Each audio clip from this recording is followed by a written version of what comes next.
Full 2025 Women's Evolution predictions including Rhea Ripley, Becky Lynch and a possible cash-in. When you purchase through links on our site, we may earn an affiliate commission. Here's how it works. After years of fan rumors and talent talking about it in interviews, WWE is finally bringing back Evolution. The women's only PLE first showed up as a one-off back in 2018 meant to celebrate how far female wrestling had come. In the years since, the talent has taken another noticeable jump forward. The main roster now boasts more than a dozen women who are over with the crowd, and now seems like the perfect time to celebrate all that forward progress. Not surprisingly, the card this time around is stacked and features more than a half-dozen surefire future Hall of Famers, as well as multiple women that have already gotten inducted. In an ideal world, they would have gotten a little more time to build out the storylines here, but even with an abridged schedule, there's still more than enough to get excited about.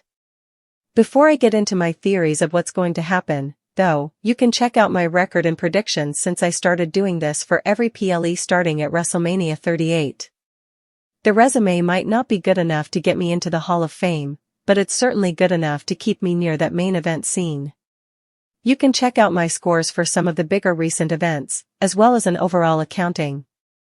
Iyo Sky, champion, versus Rhea Ripley for the Women's World Championship. I don't know what the writers are doing with this storyline, and I'm not the only one.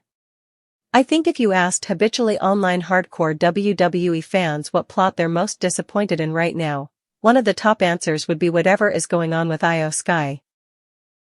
She's, of course, an absolute star and beat Rhea Ripley and Bianca Belair at WrestleMania, and then has been given almost nothing to do in the 2.5 months since. Becky Lynch, champion, versus Bayley versus Lyra Valkyria. This is, by far, the match with the best build and storyline. All three of these women have done a tremendous job of selling this match over the last several months, as their plots have intersected with each other to the point where there's a really complicated and nuanced story here that many fans legit have hard feelings over. That's compelling to watch as a viewer, but it makes it extremely hard as a predictor to figure out what's going on. Any of these three women winning would make some level of sense. To me, it feels like we need to make either Lyra or Bayley a heel. Some fans online are making a case that Lyra has subtly been turning to the dark side, but I think it's going to be Bayley. I think she's going to cheat to win here, potentially in brutal fashion, and that'll pave the way for this storyline to continue through SummerSlam, maybe in a straight-up three-way rematch.